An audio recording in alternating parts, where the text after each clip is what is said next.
My name is Dr. Bernardo Gavidia. I was born in East L.A., raised in South Central. I wasn't a 4.0 kid. I did school, I got into a few fights, I made mistakes, but I never let go of a dream to be a doctor, to be a surgeon. People laughed when I said it, even my high school counselor, but didn't know how serious I was. I didn't come from a perfect background, but I came from love, from sacrifice, from parents and grandparents who really believed in me. And it was through difficult conversations with my coaches, my teachers, the ones who didn't sugarcoat anything, that I started to wake up. They challenged me to look in the mirror, stop wasting time, to choose discipline over comfort. Those talks helped me redirect my life and recommit to my dream. Then, in college, I met a good friend of mine, Kevin Barkley, who's a twin. He's now an amazing anesthesiologist. Back then, he became my college pre-med friend, my counselor, my fraternity brother, and eventually one of my closest friends. We were from different backgrounds, but we connected deeply. He helped me understand the process of becoming a doctor and how to truly believe in myself through it. Sports also played a huge role on how I tackle life. I did martial arts, soccer, tennis, and cross country. To me, they were always hobbies because I knew deep inside I always wanted to be a doctor. But the lessons behind the sports always stuck with me, especially with you, Edwin. You were tough, man, but I loved it because I was paying attention to the process and I kept asking myself, why does he want us to learn this? Why does he insist? And how can I apply this to my real life? As a Latino, I know we're not often given the opportunity to pursue our dreams the way we're perceived in society. It's rarely favorable for us, but I broke the stereotype. I've failed board exams, yes I have, but I've also passed board exams higher than kids from Harvard, from UCLA. I've studied medicine in the Caribbean. I graduated with my MD here in the United States, and I'm currently doing surgical research here in California. And through it all, I've kept going because the game, the life, sport, the struggle, it really has become my teacher. It teaches you to fight, to fall, to get up, and to remember where you come from. This is my story. It's not perfect, but it is mine. Welcome to The Game is the Teacher.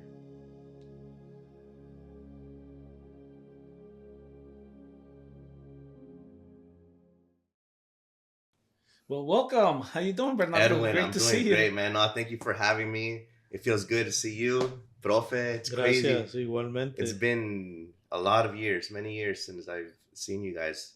And so thank you for having me. We've been keeping up with you. Hemos estado siempre pendientes en tu carrera, en tu Mhm, vida, aunque mhm. de lejitos, pero gracias por estar el día de ahora con nosotros. No, no, Nos encanta. los agradezco por todo, ya. Bueno, ¿cómo comenzamos? Podemos comenzar donde vos quieras. We can start wherever you want. And the first thing that I want to say is that growing up in East LA, how was that? So yeah, so I was born in East LA. I was born in White Memorial Hospital, Okay, and pero me crié por allá por MacArthur Park. okay. All right, that's where ahí vivíamos con mis abuelitos, todos mis tíos, mis tías, los primos in one house, all of us, you know. So convivimos bien.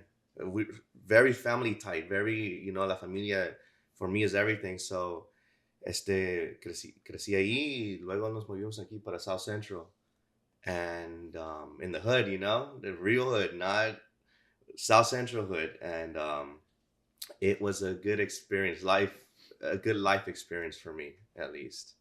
Yeah. Wow. ¿Qué parte de tu vida crees que te marcó más en tu niñez? Hmm. For me, personalmente, it was how I was raised by mis abuelitos and my parents. So yo crecí surrounded by gang, violence, all types of violence, and not a good atmosphere.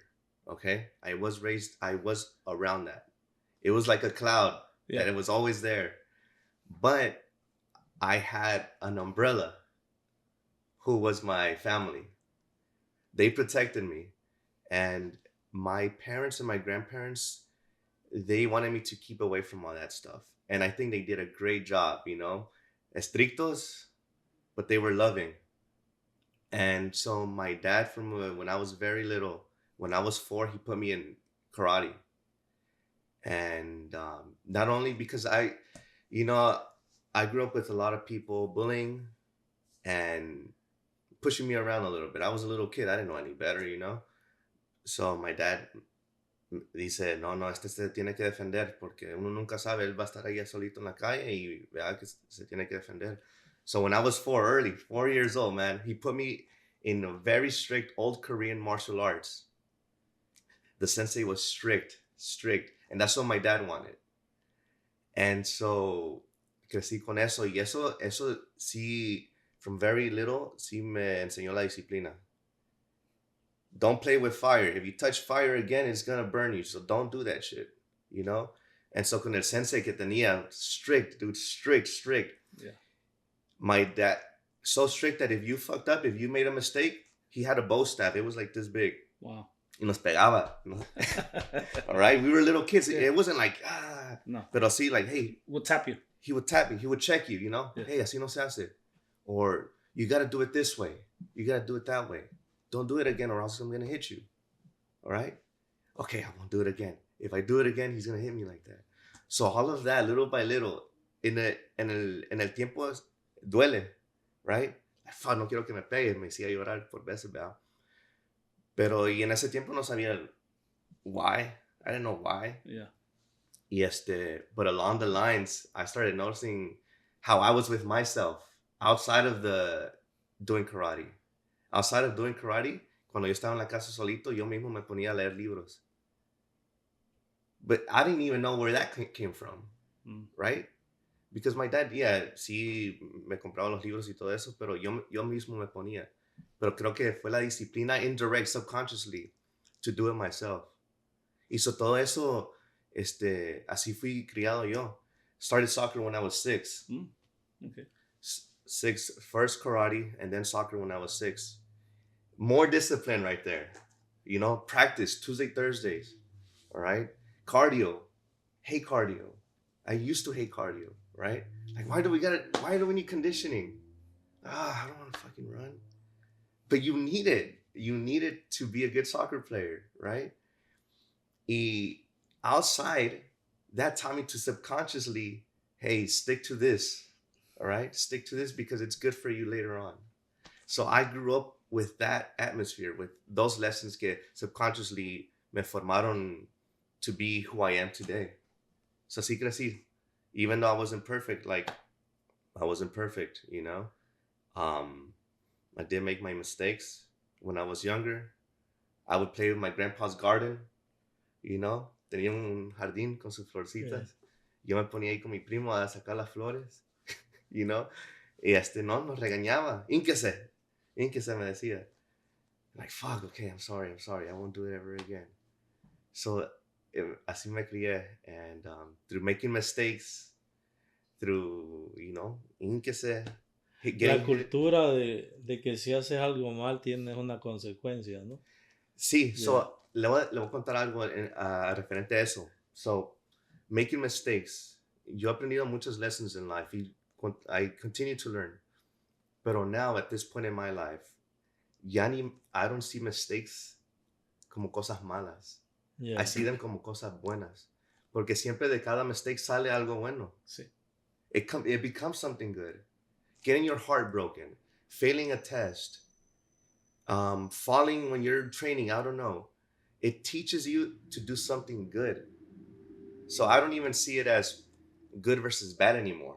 I see it good versus getting better, you know? So I don't carry my life with even the word mistakes, because for me it has a negative connotation to it. It carries like a negative cloud. So I always see it in the positive, no matter how bad it is. No matter how bad it is, I see it good versus learning something better. And that's how I carry myself now. So it builds your resiliency. It does. And it builds grit. And I think having that grit is very important, because you need to be punched in the face literally and figuratively and metaphorically. Yeah. Just like Mike Tyson says, you won't recognize real until you get punched in the face, you know? That's when you're like, oh fuck, that hurt. And so yes, it builds the resilience, the grit to just keep on doing whatever it is you're doing in life. How did you handle people who doubted you at the beginning? You talked about how even your counselor didn't believe in the fact that you wanted to become a doctor, and we'll get into that a little bit more where you're at now, right? But I love that. So it was easy for me. There's a word called subliminization, something like that. I'm sorry if I'm making that word up, but it's so sublime, something like that, which means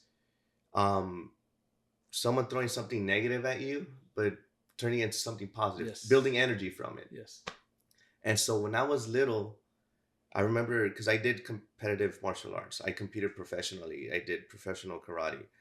And I would be afraid of fighting. I was good at it. And it's not to brag, but I was really good at it. And actually, if I didn't become a doctor, I would have become a UFC fighter, 100%. That would have been my thing. But when I was little, I remember being in the ring, just me and the fighter, scared. Don't get your ass whipped. Don't get your ass whipped. That's what would go through my mind. My palms sweaty, you know? Knees, weak, arms are heavy, and my heart would go crazy. And I would get this weird tension in my forearms, all right? In the background would be my parents and my coach, my sensei. And my mom would always hate seeing me fight, you know, because you don't want to see baby, you know, getting hit in the face and whatnot. Mess with that pretty face. And so I remember when I would get kicked in the stomach, punched in the face, kicked in the head, y me caía al suelo. And my dad and my sensei and my mom would be in the background. Hey, get up. Take your time, but get up. You need to get up. It's like a whole cliche Rocky movie, but it was literal. This is real. I would be on my knees, no wind in my stomach, bleeding, crying, okay? And I could hear them. Even if I weren't looking at them, I could hear them and I could feel them. And I would get this weird power, man. It was like Super Saiyan power. Wow. And I will get up and fight and win that shit. If you go to my house, you're going to see a whole bunch of first place trophies. I'll have like a few second place trophies. And it's not to brag. I was really good at it. But I feel like it was because of them. So when all my wins is because of them. So being kicked in the stomach, in the face, getting up, made me feel outside of the ring, made me feel like nothing could faze me. Words were nothing to me. And so people laughing at me for me wanting to do something with my life, it would make me laugh because they don't know my life. Yeah. They don't know I've been kicked in the stomach, punched in the face, literally and metaphorically, and I can bounce back easily. Let me make my mistakes, but they don't know me. You can laugh. I have more faith in myself than you have faith in me. Yeah. And that's all that matters to me. Yeah. Yes, the doubt is real because I have imposter syndrome. Okay. I still have imposter syndrome. I'm not going to lie. I think it's part of the human process and it's normal. And I embrace that. Yeah. Because having that feeling makes me feel human. And there were points where I didn't feel human. It was just study, work, nothing else. And that's not human. Honestly, it's not human. And so I would just laugh at that doubt. And because deep inside, I always knew I have more faith in myself than my doubt. And so my faith always wins versus my doubt. The doubt is there. You know, it's scary. It's there. But I know with God, I have faith in God and I have faith in myself. I'm going to be okay. So I'm not afraid of anything, you know, because of that. Qué importante todo eso que tu vivencia hizo en algo de tu vida, ¿no? Porque lo más importante es cómo te levantaste y cómo en poco tiempo tuviste para hacer una estrategia por miedo, por coraje, por lo que haya sido, pero tener la oportunidad de pensar por qué estabas así en ese momento y cómo te ibas a recuperar, ¿no? Y Sí, eso te ha llevado a salir adelante en tu vida, qué importantísimo eso. sí. Y, y creo de que eso es lo que uno debe de trabajar en la vida, de que cuando eres boxeador, ¿por qué te entró un golpe? Yeah, Pensar por qué te entró el golpe yeah, para luego reaccionar, yeah. siempre pensando, ¿no? Dentro de todo eso, ¿cómo fue tu vida en high school? In high school, man. High school was a good. I feel like in high school, that's where you learn the most about what you don't like in life. How so? So I feel everyone in high school has insecurities. That's where your insecurities are pointed out in high school. And it's scary because si uno no sabe cómo confrontar esas inseguridades que uno llega a conocer en la high school, lo destruye a uno. All right? It can easily throw you into depression, throw you into bad habits, right? It can, because in high school, you're easily influenced by anything. Mm-hmm. That's where you start drinking, drugs, exploring drugs, women, men. That's where you start seeing all of that shit, right? Yeah. And so I saw all of that. Like in middle school, that was the first time I got offered marijuana and cocaine. I didn't do it because no, my dad always in the back of my mind. My grandparents and my parents always in the back of my mind. Don't do that shit, right? And then I knew I had to go to soccer practice, go fight, and so they would always be in the back of my mind. So in el proceso de high school, it got worse. More drugs, surrounded by more drugs, surrounded by more women. So that's where you're exploring women, and that's where you're exploring ditching and going out and stuff. And so it was a whole character building journey for me, you know. I think I wasn't a perfect kid, you know. I even in high school, I knew I wanted to be a doctor. I knew I wanted to be a surgeon. That was always there, you know. And but I would ditch. I think in 11th grade I ditched a lot, and I would ditch. I don't know if you remember my friends Christian and Nehemias. We would go to IHOP. We would ditch and really go to IHOP and bowl. That's all we would do. We wouldn't go drink or anything. Nos íbamos a IHOP y al boliche. And I don't regret any of that because it taught me like amistad. And we would always, even though we were ditching, we would talk about schools. And for me, those two guys, Christian, may he rest in peace, and Nehemias are the smartest people I've ever met in my life. I feel like if they wanted to do anything in life, they could do it. And they taught me about life, and they don't even know. I don't even think they know it, right? I think they were one of the only ones that saw how serious, as far as friends, how serious I was about becoming a doctor, right? So they would challenge me. We were, estaban sus like finance academy, tech academy, and the health academy. I was in the health academy, and they would push me to score the highest, even above the NAI kids. I would score the highest all the time. I was in an NAI program, not to talk bad about them because they were great people, and I have a lot of good friends in that program. But why was I scoring higher than them? I'm not in an NAI program. I would love to be, but I wasn't. And so ditching, making mistakes. I wasn't a 4.0 kid. I think I graduated like a 3.2 or 3.3 from high school. That shaped how I think now.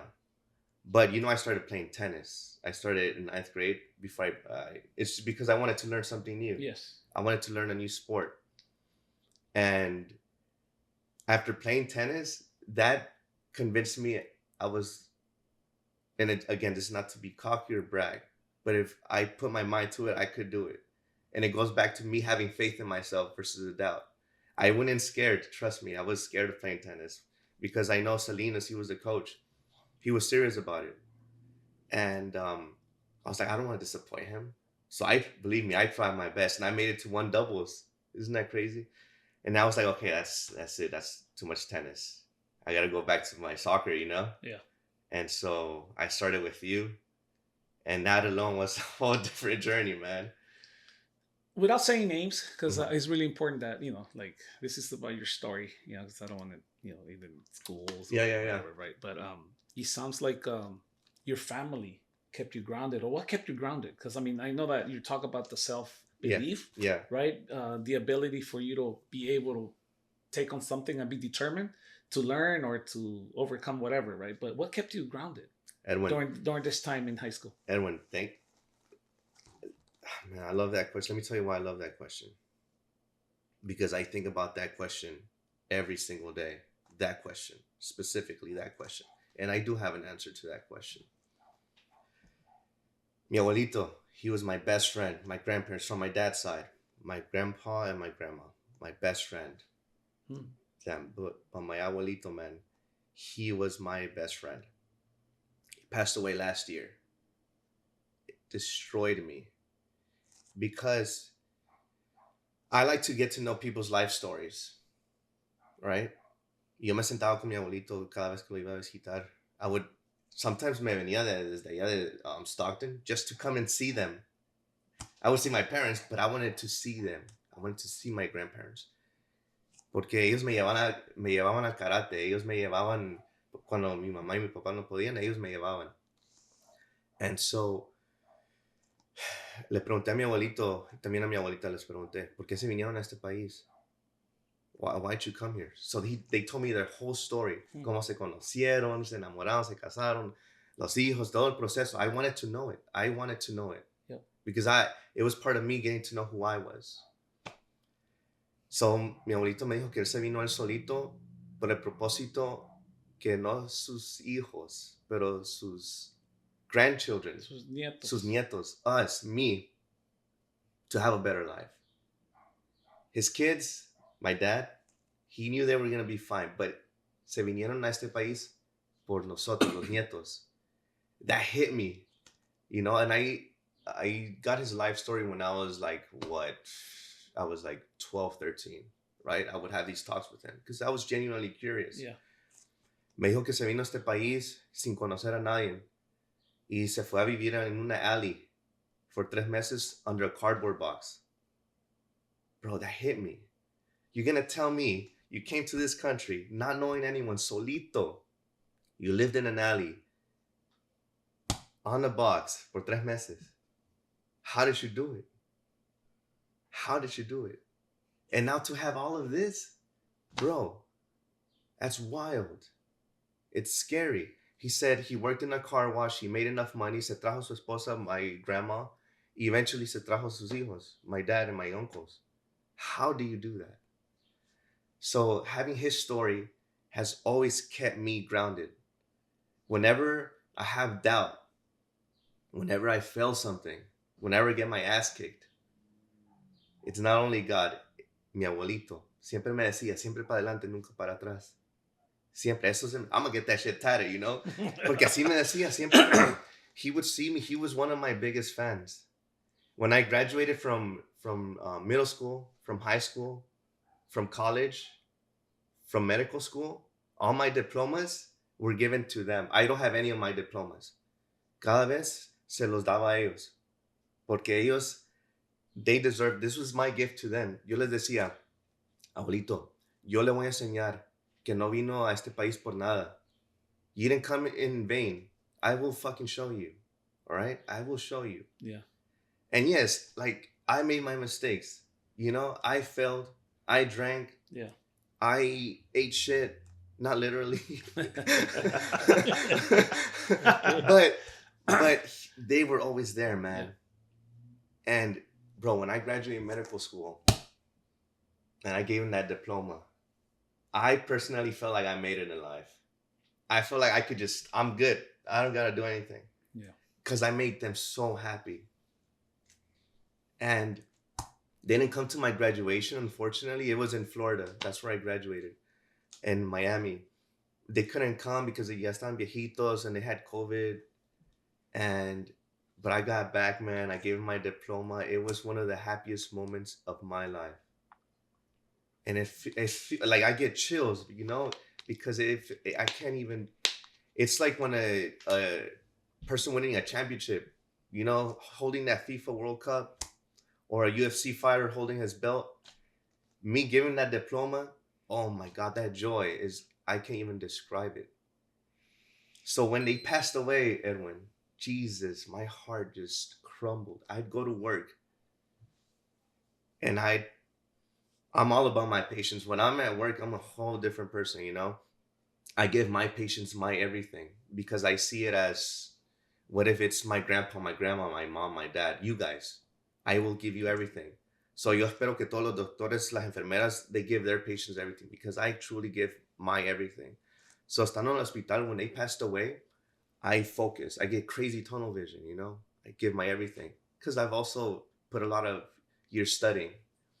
I don't half-ass any of that. And I go to work. I'd be the best person I could be. And this is, they had just passed away. I'd come home, Edwin, and I'd cry, man. I'd cry. And I'm still coping because my best friend passed away 7 months ago. So I'm coping with my grandparents' death and his death. It's not easy. But I have more faith in myself than that doubt and that fear and God, you know? And having them in the back of my mind has always, it still keeps me grounded. And it makes me feel, and when it's crazy, it's like a Super Saiyan. I love Dragon Ball Z. That's why I keep saying that. It makes me feel so good, and nothing scares me because of that. No matter how bad of a situation I am in, I'm not afraid because I know I'm gonna be okay. It's good. It's not good versus bad. It's good versus getting better. Good versus lesson learned. That's why I see it like that now. That's amazing. That, you know, thank you for opening up. Thank you for being vulnerable. You know, to the point that I want our audience to understand that, you know, we all go through our issues. We all go through our hurdles. We all go through our ups and downs. Yeah. But it's one of the things that you said, right? And Profe and I could, you know, we would always preach the fact that it's okay to make mistakes. It's the ability to bounce back from those mistakes. Because a lot of the times when you make a mistake, you're so caught up in that mistake you just made, especially on the pitch. Oh, I just made the mistake. Oh, I missed the penalty kick. Now, next time, whatever, right? It throws you off. Yeah, it throws you off. But then it's the ability to bounce back and not focus so much on the mistake you just made, because if you do, you're going to make a second mistake, and then a third mistake, and then a fourth mistake. Absolutely, 100%. No, profe, que una de las cosas que hablábamos es de que muchas de las veces con los jugadores, o la filosofía que tú y yo tenemos en la cancha, es de que cuando un jugador hace un error, que cómo se va a levantar de ese error, porque muchas de las veces se clava en ese error y vuelve a hacer otro error, y vuelve a hacer otro error. Es lo más importante para nosotros que los hemos visto crecer como jóvenes, a ustedes, a adultos y ahora que son profesionales, ver de que una práctica es para eso, ¿no? Exactly. Y nosotros tener la capacidad de analizar a un jugador individual, porque podemos ver un error colectivo, pero individual, y llevar 22 errores a analizarlo en un juego es bien difícil, pero tenemos que tener la capacidad de detectarlo, corregirlo para que lo hagan menos o no lo hagan. Entonces, eso es lo más importante de inyectarle a un jugador para que no vaya a ser profesional, para que en la vida le sirva. Profe, sorry to cut you off. Eso es algo que siempre aprecié de ustedes dos. Because look, porque ustedes, when we would practice, right? Yo ya tenía esa mentalidad because of karate, right? I already had that mentality to get up. Easy for me.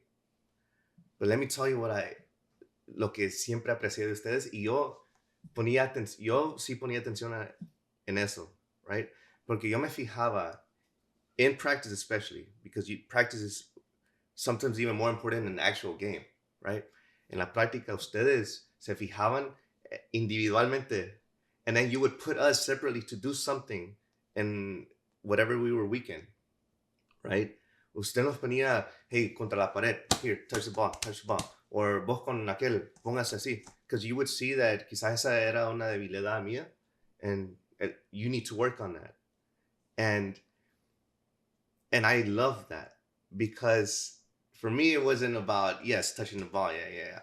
But it would help me pay attention to me. And I love that you noticed that, because kids need that. Kids sometimes need individual guidance. And you guys, ustedes lo hacían. And I don't even know if you guys, creo que ahora sí lo saben, pero ustedes me influyeron a mí en esa manera en, hey, you need to work on yourself, dude. This is beyond being able to head the ball right. You need to go home and work on yourself. And las enseñanzas, I would transform them into my personal life like that. Because I wasn't the best soccer player either, right? But to me, I would take it as, how can you apply what they taught you today out there? When you're walking home by yourself right now, and some asshole comes and tries to take your phone, right? What are you going to do? What are you going to do?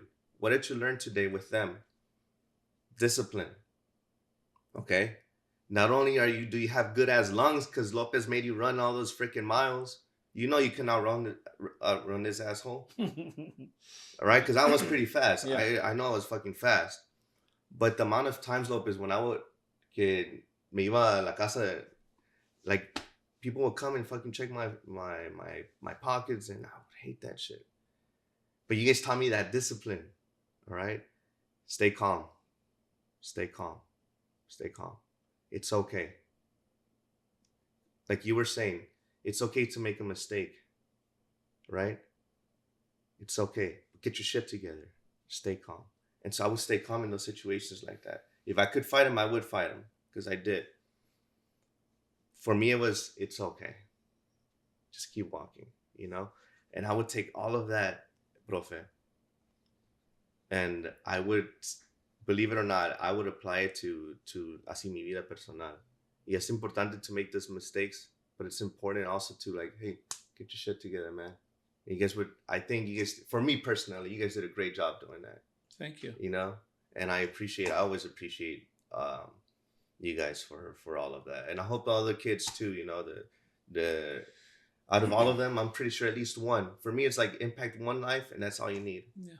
Es una de las cosas de que con profe, lo que hablábamos, ¿no? De los 4 conceptos de un deportista, ¿no? Especialmente en el fútbol, Bernardo, you know, lo técnico, lo táctico, pero nos enfocamos también mucho en lo psicológico. Yes. Y lo físico, por supuesto, ¿no? Hablas de que los hacía correr o los ponía en una forma de que... Yeah. Porque en eso nunca queríamos perder un partido porque estábamos fuera de forma. Eso se mantenía.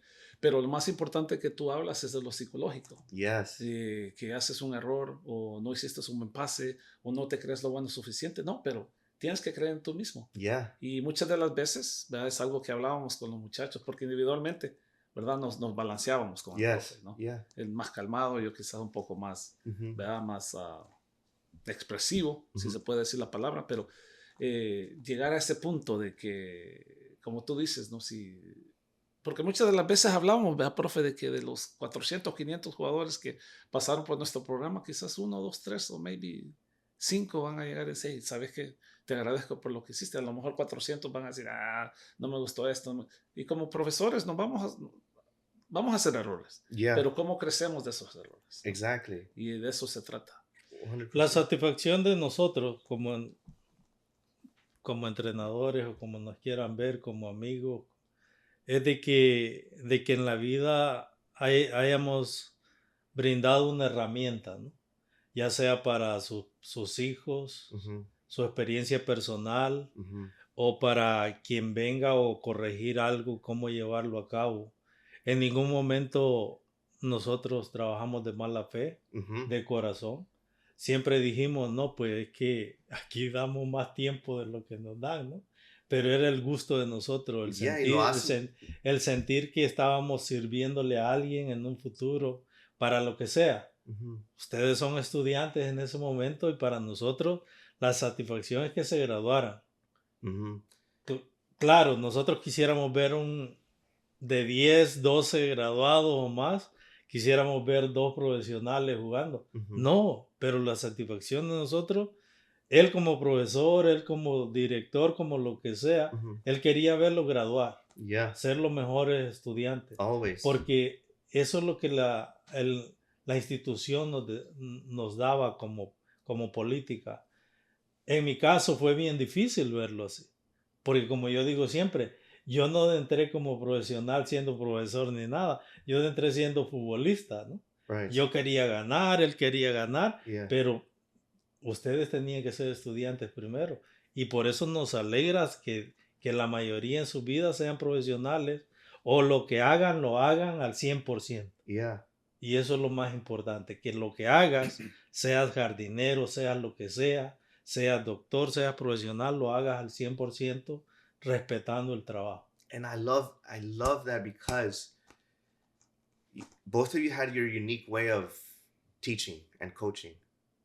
And I'm not gonna lie, Edwin, I was selfish because I would feed off of it in a good way for myself, for my needs. Yeah. Las enseñanzas de ustedes dos eran para mí. And I would pay attention. You know, it's crazy now that I look back.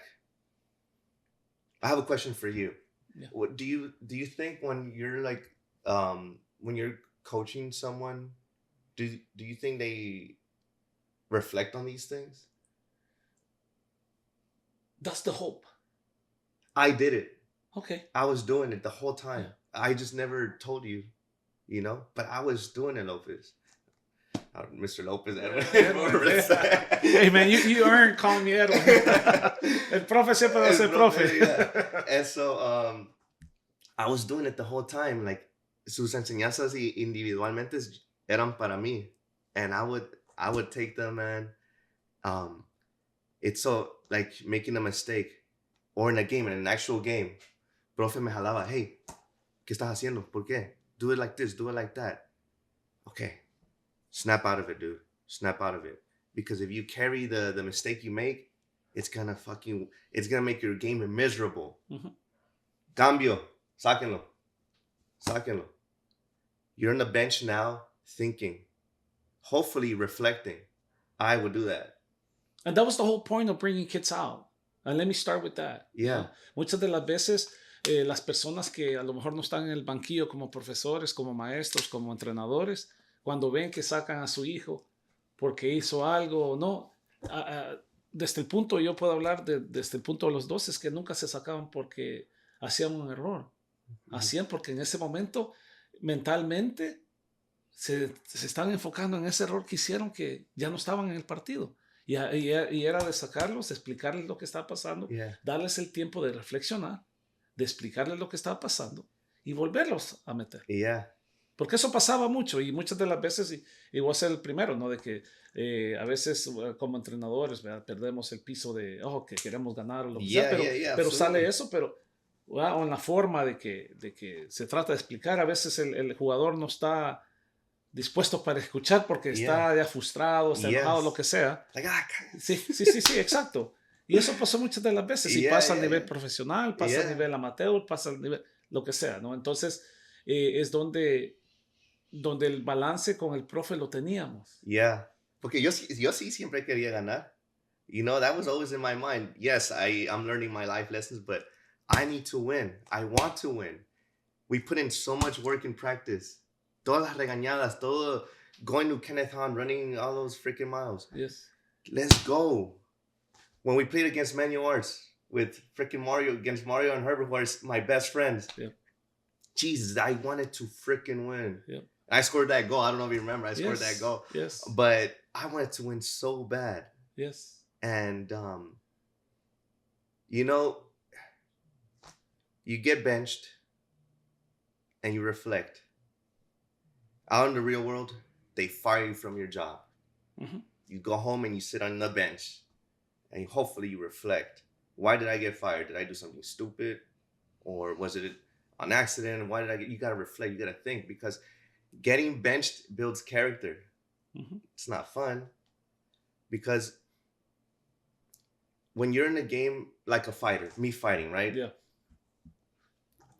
When I would fight, and I wouldn't be an emotional fighter, and I learned that through practicing, right, in the dojo, and they taught me not to be emotional, as far as like emotional fighter. Don't let my emotions guide my decisions, because that's where I would get punched in the face the hardest, right? if you, I think this is why Messi's so fucking good. He's not an emotional player. Mm-hmm. He just lets it be. When I would fight and I would just let it be, that's when I would win my best tournaments.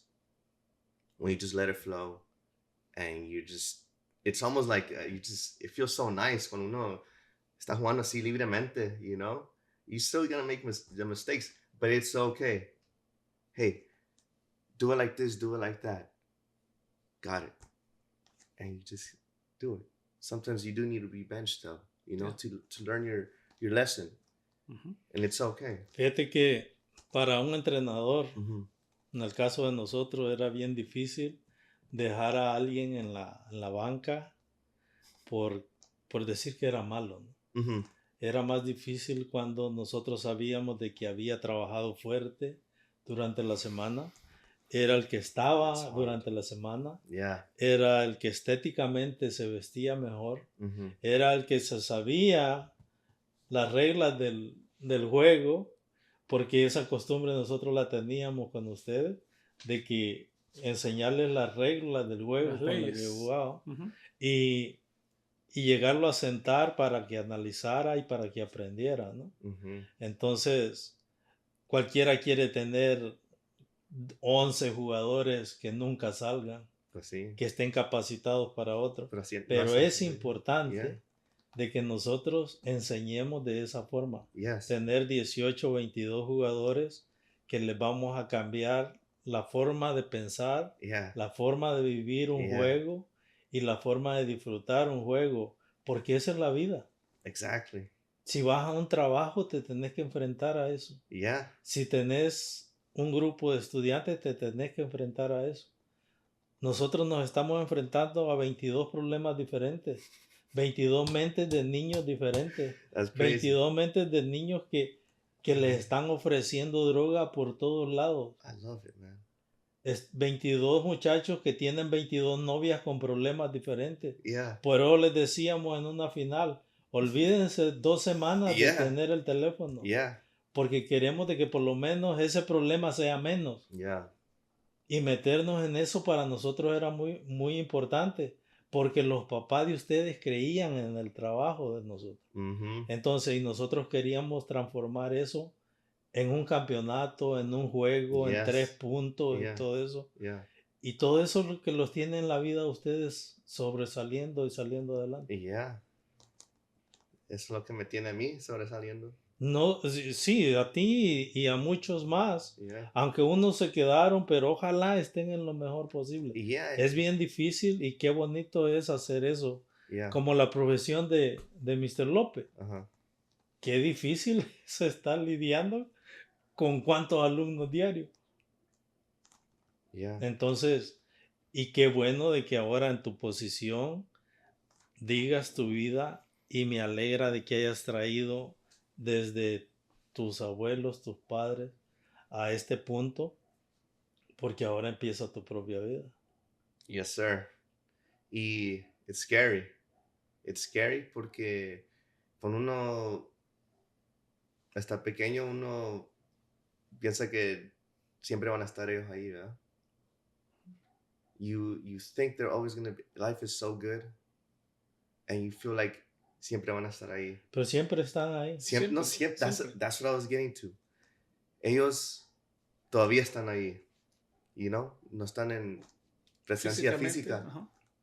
But like I said, here in the back of my mind, I always hear my grandpa, siempre para adelante, nunca para atrás. Yeah. You know? Sí. He's there. Or when I'm getting beat up by some problem I have in life, my sensei, my dad, and my mom in the corner of the ring, I can hear them. Hey, it's okay. Get up. In the pitch, you pull me aside. Hey, do it like this. Stop doing that. All of that is always in the back of my mind. Not physically, but I feel personally que sí tengo las herramientas. Me las han dado, you know? And I know you give them to the kids because you're also a teacher. I remember I'd have you be my teacher for some classes.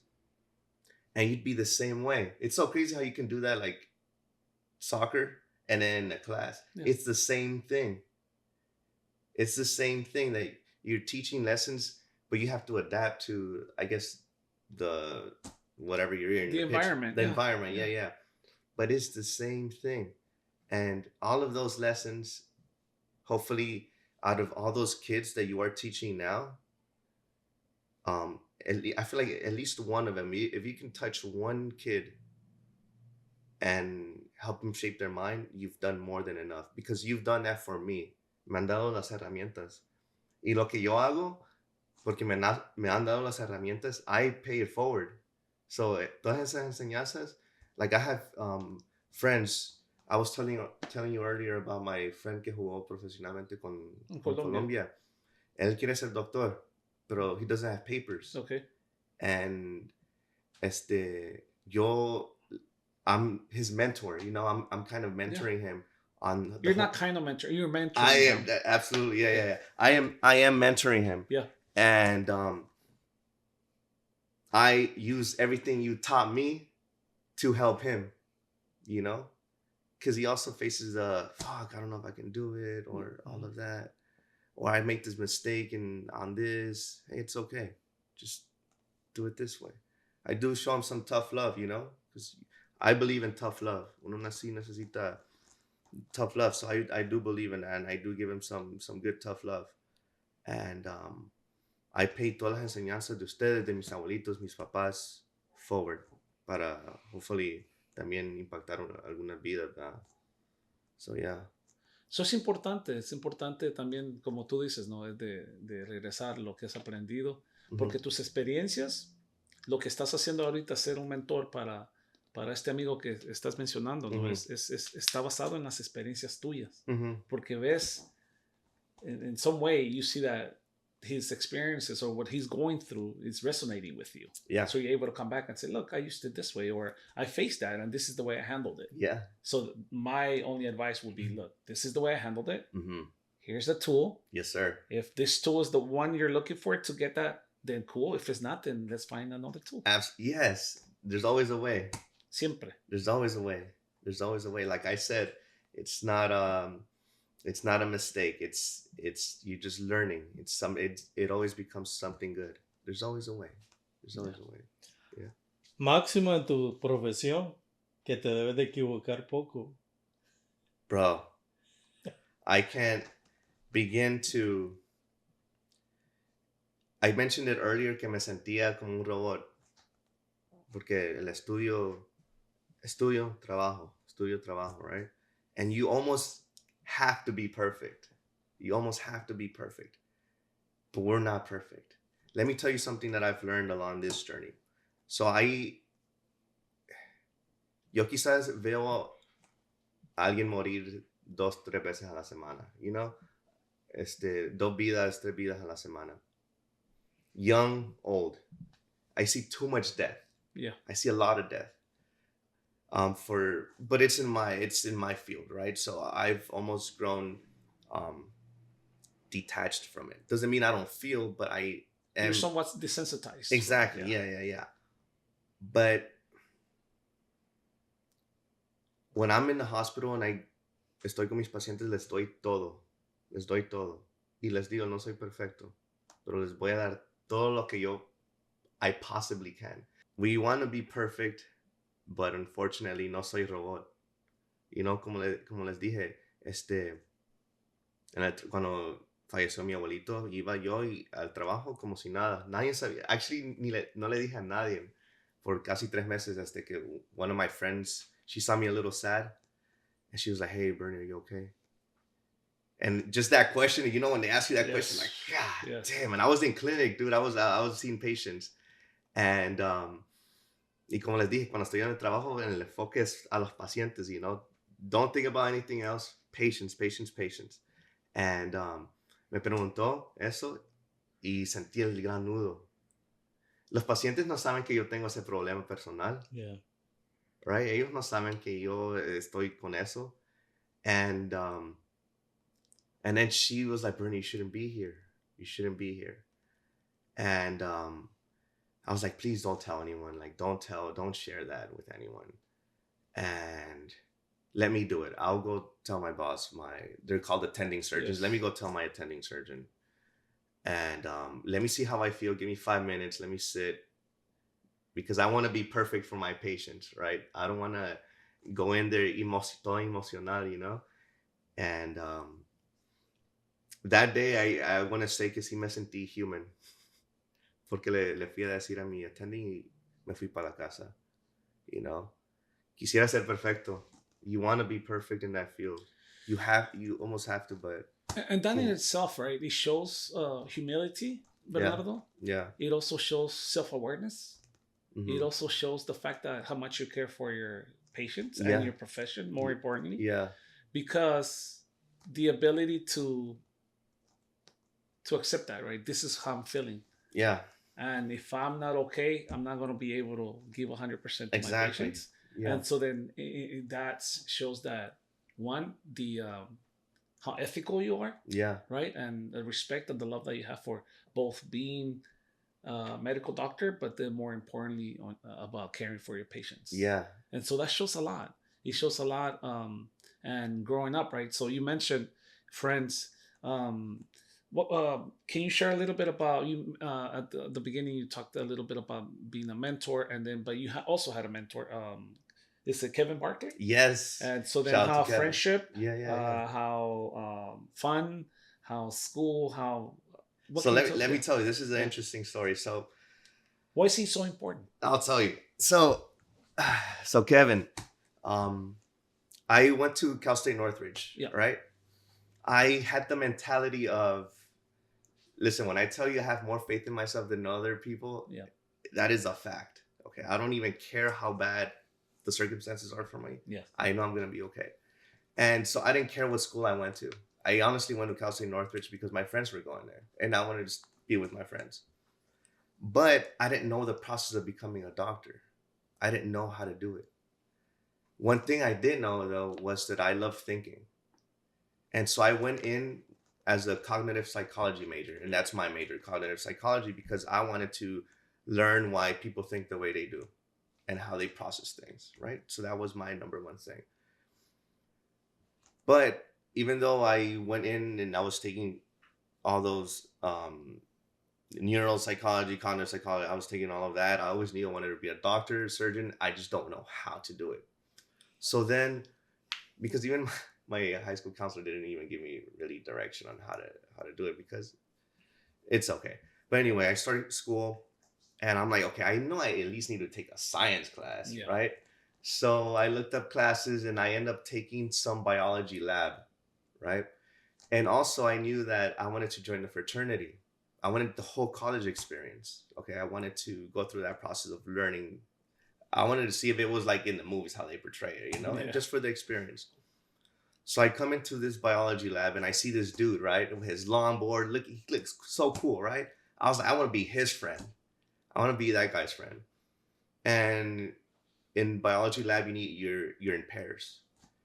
And it sounds so silly, man. It's like when you see a cute girl, you're like, damn, I hope she's my partner. But I was like, I want to be that guy's friend, you know? That guy looks so cool. Yeah. And coincidentally, we got paired together. You know, it was like, bro, it's so crazy how like it was meant to be. We got paired together. I didn't even ask for it. And he's Filipino, and yo soy salvadoreño, ¿verdad? But the way we were raised, the culture is very family oriented as well, right? And so we had that similarity, and we started off as a casual friendship, right? And very smart guy. And I think we were like, it was a good pair because we would challenge each other, like, hey, teach me how to do this. Here, you teach me how to do this. It was a good team. And even then, I still hadn't asked him, how do I join a fraternity? How do I become a doctor? Eventually, he's like, yo, you want to come over and play 64? Hell yeah. So I come over to his apartment. We're playing 64. And I'm telling you this whole story. He's like, yo, Bernie, what do you want? So why are you taking this class? What do you want to do? I'm like, oh, I want to be a doctor, but I don't know how to do it. He's like, bro, I'm pre-med. Wow. It was destiny. Yeah. And I was like, no fucking way. How do you do it? How do you do it? How do you even become pre-med? He's like, A, B, C, and D. We stopped playing, bro. He pulled out a whole sheet, pulled out his old ass laptop, and we're like, he's teaching me. A kid is teaching me, because I still see us as kids. Kid is teaching me. Why isn't my freaking counselor doing this? My advisor, he's doing this. And he like fed it to me. This is how you do it. Say less, bro. Say less. He was ahead of me because he already taken more than half of his pre-med classes. And I was now barely starting it. But we did manage to take physics together and some really advanced. So I got to tell you, I took physics in college, and I was like, hey, no. Bro, that's my shit, man. I love specifically chemistry. I love chemistry. Is my chemistry is my thing, and math, calculus. I fear it, but I am decent at it. I'm just very slow. But chemistry is can't mess with me in chemistry. But he taught me how to do it, and a couple weeks after he taught me how to do it, I then found out he was in a fraternity. And I was like, yo, Kevin, how come you didn't tell me you were in a fraternity? He's like, it's because I didn't want you to see me a certain way, blah, blah. And I thought that was the nicest thing to say, because sometimes fraternities do have like, negative connotation to them. Yeah. And I was like, bro, I want to join one. Like, he's like, bro, we're rushing right now. Come check us out. I joined it, Lambda Chi Alpha. Cool. And shout out. Yeah, shout out to Lambda Chi Alpha. And we became really good friends. He also has a twin. He's also pre-med. He's now an anesthesiologist. He works in Ventura. Nice. And he ended up going to medical school before me. He ended up in the Caribbean, and then he obviously graduated before me because he was ahead of me, and then I eventually ended up in the Caribbean as well. That's a great story. Yeah, and that's how that friendship. It was not only about mentorship, but it was a great friendship, and we still keep in contact today, even though we're like completely in separate areas, but we're still in touch. Cool. Yeah. You mentioned you being Salvadorian, having Filipino friend. ¿Qué significa para ti? Porque no conozco tantos doctores salvadoreños aquí en los Estados Unidos. Pero ¿qué significa para ti ser salvadoreño, de orígenes salvadoreños, de sangre salvadoreña, y estar en este campo tan competitivo y tan difícil? That in the beginning was hard. Why? Because I would be literally almost the only Latino. Even then, el único salvadoreño. Because that would be, if there were Latinos, they'd either be from Cuba, Puerto Rico. And so I don't regret what I'm about to say right now. Is like, I don't regret it, but so in the beginning, when people would ask me, where are you from? I would hesitate, dude. Saying I'm from South Central, que soy Latino, y de El Salvador, I would hesitate a little bit. Porque I was surrounded by people that weren't me, with the same image. I look Indian. People thought I was from India. There's a crap ton of Indian doctors, right? So I would have a lot of Indian friends. And so, but then when they would find out I was actually, habla español. It would be crazy. And so in the beginning, like, should I say I'm from South Central? Should I say I'm from El Salvador? I wouldn't say it. People would be from the suburbs. People would be from, nicer areas. And in the beginning, I wouldn't say it. ¿Y qué cambió? What changed? My grandpa. Because now, every time that I've spoken to you, sos más salvadoreño que la pupusa. Hey, and you could see, tenés tatuado el mapa del Salvador. Yeah, para que vean.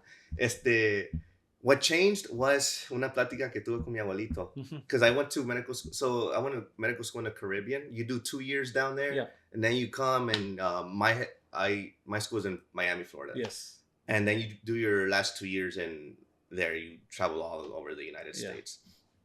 And so one trip que me regresé de the Caribbean to visit mis abuelitos, tuve una plática con mi abuelito que me centró. así acerca de, hablamos de El Salvador, ¿verdad? Y cómo creció él. Como le dije, siempre tenía esa plática con él. Yo, por curiosidad, how were you raised? And I was like, damn, qué bonito ser salvadoreño, right? And después de esa plática que regresé al Caribe, it stuck with me. Fuck, because yo siempre he ido a El Salvador cada año. And so yo y El Salvador, we're like this, you know? And I was like, be proud of it, you know? Be proud, sé orgulloso. Y desde entonces, I say que I'm from South Central, I'm from the hood, and I'm That's right. Salvadorian. That's right. 100%. That's right. And so, bro, even in when I was a med student and you have to do clinical rotations, this is a funny story. I was on your 4th year, you choose electives that you want to focus on as far as your specialty. And mine were all surgery because that's what I wanted to do. And so when you're with the main surgeon, the attending surgeon, sometimes when the surgery isn't as complicated, we make small talk. We talk about random stuff. And without failure, it happened more than once, actually. They started getting to know me. They asked me, hey, so blah, blah, where are you from? And that's when I started saying that proudly. Yeah, I'm from South Central and I'm from El Salvador. Bro, they like double look like, what? Really? And you're here? Bro, the first time I got that and you're here, I didn't know if to be offended or not. Yeah. What does that mean? Yeah. What does that mean? And you're here? Yeah. And I was like, I am 100% here in physical form right next to you, helping you in this surgery. Bro, that felt so good. That's right, man. It felt so good. And that's happened more than once. Más cuando hablo español and they need a translator. Yes. You know, they look for me. Because I'm no sabo kid, you know. Yo pienso que manejo el español más o menos. I'm speaking Spanglish. Sí. No me salen las palabras, you know, tan clean sometimes, but I say it proudly now. Que I don't care who asks me. I'm from South Central, from humble beginnings, you know, de padres salvadoreños, and I'm right here. What's up? Doctor. Yeah. What's good? Yeah. Humbly, all of that humbly, man. Y eso es importante, muy importante. That's really important. Es que nos han clasificado mal. Mm-hmm. Es por un zip code, por una zona postal y no es eso. Yeah, no somos eso. No. Somos latinoamericanos y tenemos lo mismo que cualquier otra persona, ¿no? Y que me alegra porque eso es eso era lo que es tu familia, eso es lo que eres tú. Yeah. Y eso es lo más importante, de que cada quien se sienta orgulloso del español, de tu raza, de tu color, de tus principios. Yeah. Y nadie te va a quitar eso, por más que te lo quiera poner. Yeah. Y estés donde estés, hagas lo que hagas, eso somos nosotros. Yeah. Y pues nos alegra porque pues la escuela hace mucho, pero los principios en la casa son lo más importante. Yeah, ahí es donde ocurren las enseñanzas más grandes de la vida de uno, ¿verdad? Y tener ese grupo, tener ese core support group. Yes. Que comienza en la casa. You need and that. Then the people that come into your life are the people that you're choosing now, because now you have a choice. Yes, sir. Right? With your family, yeah. We don't. You don't, you know, your mom is your mom, your dad is your mom, your dad, right? No choice, but molding, como dice el profe, you know, the core values. Yeah. And then now you're beginning to associate yourself with the same people, with people who have the same values, right? People who see things the way you see it. Yeah. And that's one of the things that I could thank Profe, because he, you know, I've always seen him as one of my best friends and as a mentor. Because there's times that, you know, we need that person. You need it. And you need that. You need to have those tough conversations, even if you don't want to hear them, because a good friend will tell you what you don't want to hear. Right. And for you to have trust in that friendship, that you could take that and take it from a good way. You know, a good perspective, right? Or building you. Yes. And you know, and it sounds like the Kevin Barkley and his brother have been able to influence you in that sense, and become good friends. And one more thing that I wanted to touch on is the fact that when you were sharing the story about being in a place and not seeing anyone who looked like you, so now you are that person for that kid growing up. for that kid who wants to be a doctor. Yeah. So they could see, mis papás son salvadoreños, yo nací aquí, pero, oh yes, Dr. Bernardo Gavidia, he's a Salvadorian. ¿Cómo la hizo? And then, and become that mentor and become the role model. Yes, a lot of times we may not see it, but, we do. Yeah. We become those role models. Yeah. And the responsibility that comes with it. And the responsibility. Yeah, absolutely. That's really absolutely. important. And I hope to pay it forward with, I want to help anyone that is looking to go into the medical field.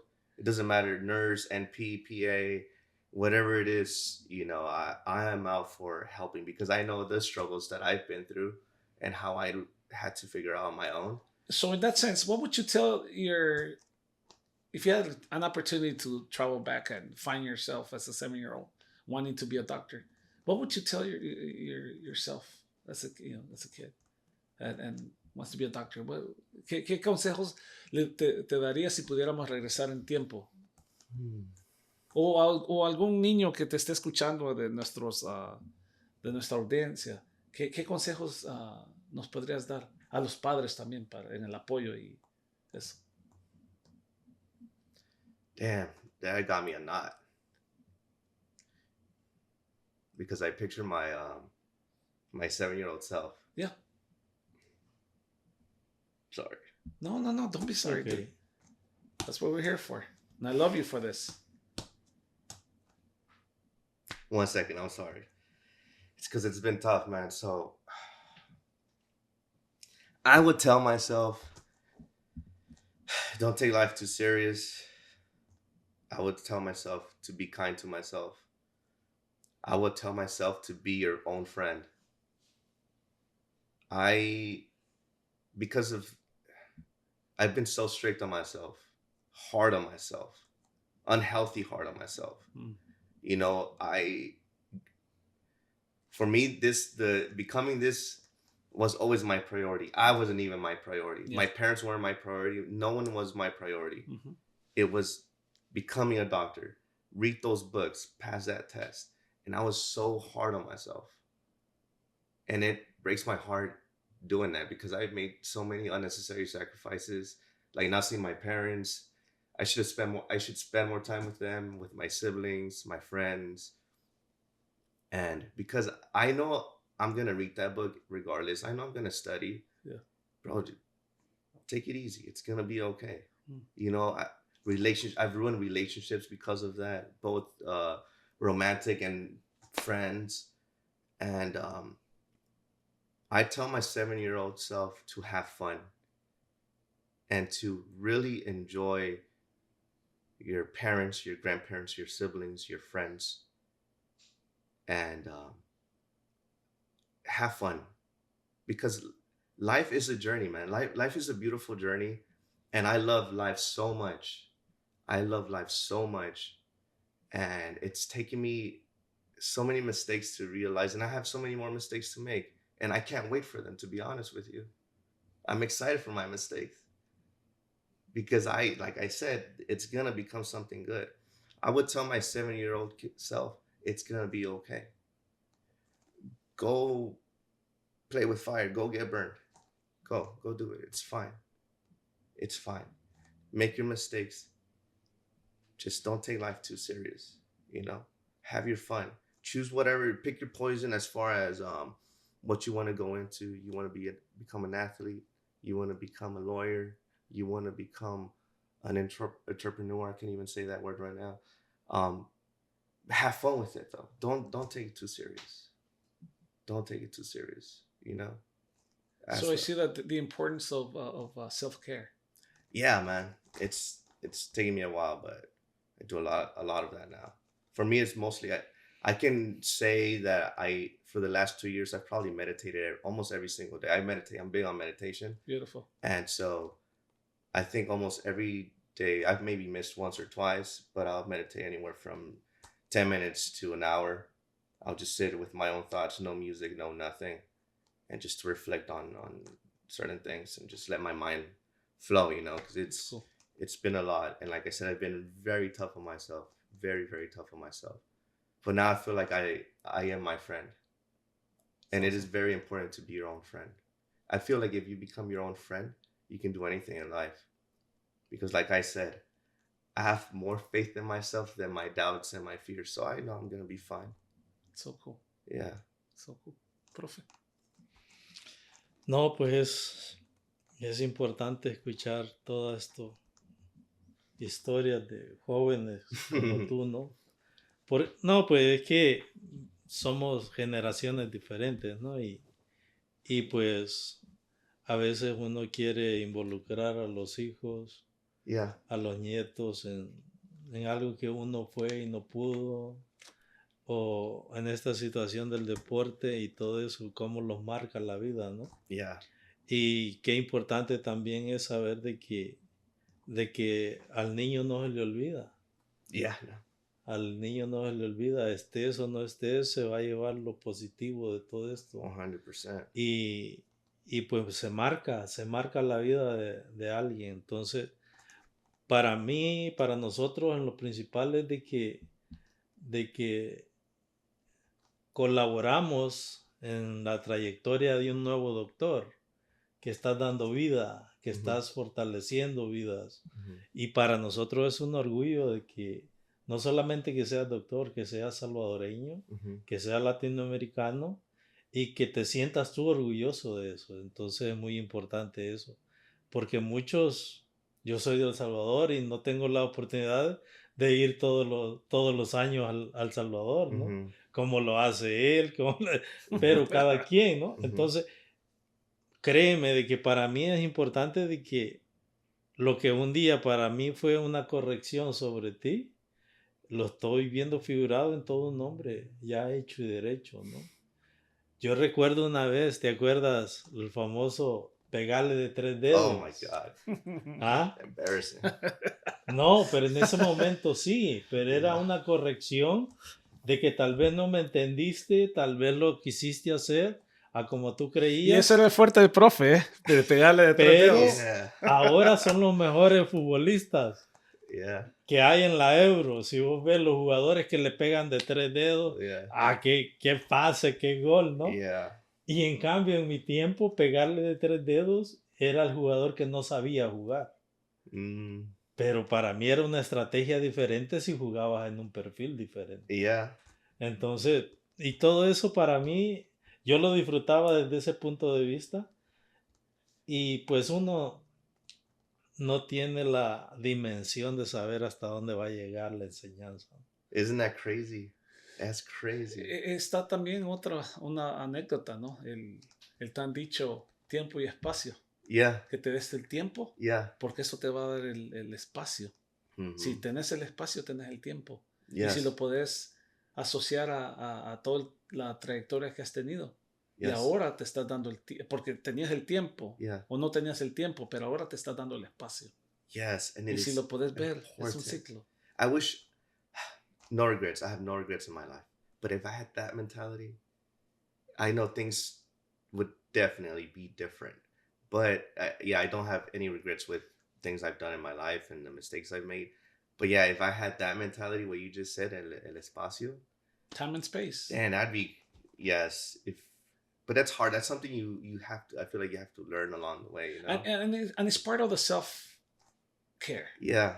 Because now you could apply that terminology, right? Yeah. That we used on the soccer pitch to your life. Yeah. To give yourself that space, because then, or if you have that time, you got to give yourself that space for you. If you have that space, you have to give yourself that time. That's actually a secret weapon people don't know about. And if you can apply that at a very young age, you would be a dangerous person in a good way. Yeah. Nothing will faze you. Yeah. That is the amount of self-awareness that you would gain it would be indescribable, because yes, I feel like I'm still learning, but being extremely self-aware is very, very, very important. Yeah. Very, very important in any field. And it's an evolution. Yes, sir. Bernardo, it's an evolution. Yeah. You know, because as a coach, we could talk to you about how we have evolved. Yeah. From being a militant, from being a cheerleading coach, where like, hey, yeah, let's do that fun, to becoming a militant, to being a salesman, right? and the militant is my way or the highway. Yeah. And then on to a salesman. How can I sell you this idea? Yeah. Or it's results, and Yeah. then eventually becoming that ideal coach. Yeah. And the ideal person. Yeah. It's right. amazing. And thriving to that. That's amazing. So it's really important. I know that we're running out of time, but lastly, te quería preguntar, when you hear the phrase "the game is the teacher," what does that resonate with you? Because as you know, our podcast, the name of it, right? I love it. Yeah. We learned it. Nosotros lo aprendimos como el juego es el mejor maestro. Mm-hmm. But then we wanted to cut it short to make it our own thing. And to, the game is the teacher. And game, it's life, experiences. So. And anything you want. How does that resonate with you? It's. Let me tell you that. First of all, it's an amazing phrase, I think. And life doesn't give you a syllabus. It doesn't. You have to go in. When you're young, you have kind of people directing you when you're young. But out in the life, in the real world, you don't have a syllabus. You're out in the pitch. Mm-hmm. That's where you learn who you are. You learn who you are in the soccer field. You learn who you are in that ring. You learn who you are when you're reading those books, studying.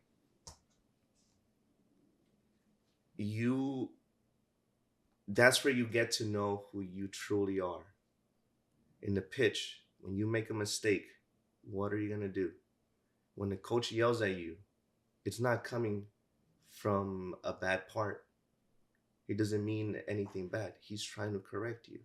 What are you going to do with that information? Oh, you're benched now. What are you going to do with that? The game is literally the teacher. If you can apply that, what you're learning in the pitch, and see it beyond you getting freaking benched or you getting punched in the face in the ring. I got punched in the face so many times, man. Literally, dude. And in the street fight, it's a good thing I never got my ass whipped in the street fight. But you are learning who you truly are when you're 6 feet under, bleeding, crying. And the game as the teacher literally prepares you for life to tackle those things, And luckily, because of my parents and my grandparents and the way they have helped me think, I've had the privilege to apply that to you guys being my coaches and not taking anything personal, because you were my teachers. You were the game. My sensei, he wasn't beating me on the ankles with that staff on purpose. He was my teacher. He was the game to prepare me to become this person. So that is what the game as a teacher means to me. And it resonates perfectly. Because when I study and I prepare for a board exam, you know how I see it? When I'm studying, I see it as practice, soccer practice. I make it fun for me. And when I'm the tournament, the FIFA World Cup champion is my board exam. That karate tournament, that first place championship is my board exam. And so when I'm studying, I see it as soccer practice, martial arts practice. And that's how I've been. It's so crazy how I apply that. I apply my sports mentality to academics. And it's the game as a teacher has really shaped who I am today, and it continues to shape me. And so I love that you the name of it. It resonates perfectly. Thank you, profe. Para terminar ya. No, pues para nosotros saber detectar, corregir y volver a jugar nos va a dar la enseñanza para aprender. Yes. Para terminar, te quiero decir que sos un orgullo para mí. Voy a hablar para el profe. Para Marcos, que está allá, que Marcos fue mi estudiante y mi jugador. Yeah. Y ahora es mi socio. That's awesome, man. Hell yeah. Sos un orgullo, no solo como latino, porque es lo que hablamos, ¿no? De que muchas de las veces la sociedad o acá a los latinos nos está viendo desde de una manera, ¿verdad? Sí existe, pero esto es poco, el 1, 5, 2, 3%, digamos, Yeah. ¿no? Pero no se enfocan en el 95% de los doctores, de los profesores, de los abogados, ¿verdad? Pero gracias por ser un role model para las generaciones que están creciendo y esperamos tenerte de regreso porque espero que nos cuentes cómo te va cuando vayas a El Salvador, porque habías mencionado que quieres ir a ser voluntario voy a ir en agosto, ojalá ayudar en la clínica en el pueblo de mi mamá. My whole goal is to do free surgeries in El Salvador. You know, that's my ultimate goal. So, pero voy a comenzar así, you know, little helping in clínicas. Helping in clínicas. Yeah. So, voy a ir en agosto. No he ido a El Salvador en muchos años, ¿verdad? Ahí le voy a traer una pupusa holocuilta. Ahí le traigo la pupusa holocuilta. Gracias. Ajá. Pero sí, sos un orgullo. No, y muchísimas gracias por dar tu tiempo. Yo sé que estás ocupado siempre. Te levantamos temprano para que estuvieras con nosotros. Pero, hey, el corazón que tenés, no voy a dejar de decir que sos un orgullo para todos. No, muchas gracias. Muchas gracias. Thank you for having me. I love the questions. Like I said, I became a cognitive psychology major because of things like this. I love this. And that's why when I'm mentoring kids or younger people, I apply more of this to build like mental resilience and grit, because I feel like if you have that, you can do anything in life. It doesn't matter. It does not matter. You can overcome a breakup. You can find that job. You can heal from anything if you just become self-aware enough to process things like this. So I love lo que están haciendo. I love how you're opening the doors for other people to not feel alone in a unique journey, because everyone has unique journeys, and that's so beautiful to me, man. That's why I spoke to my grandparents and I got their life stories. Y yo les dije, van a ver que no vinieron a este país por nada. Yo les voy a enseñar. And so I love that you're doing this, man. I love that you're doing this. And if you know, si conocen a otros kids que quieren ser doctores, send them my way and I'll help them. I'll help the process. So that it's scary. It is scary and it's not easy. It is not easy. It takes your soul if you're not careful. I can be here to not let that happen. Beautiful. And so send them my way, bro. If you have any homies or any friends that want to be doctors, let me know and I'll help them with their Para journey. Nuestra audiencia, tenemos ahora ya alguien con que sus hijos quieran, se pueden identificar. La ayuda está acá. Yeah. Nos pueden seguir en The Game is the Teacher Podcast. Estamos en Instagram, estamos en TikTok, en YouTube. Suscríbanse, por favor, porque esto está comenzando y esto se va a hacer más grande. Va a ser más grande y entonces necesitamos la ayuda de ustedes que nos apoyen. Let me get a shirt. I want a shirt like Yes, that. you will. All right. All right. All right. Muchísimas gracias. Hasta la próxima.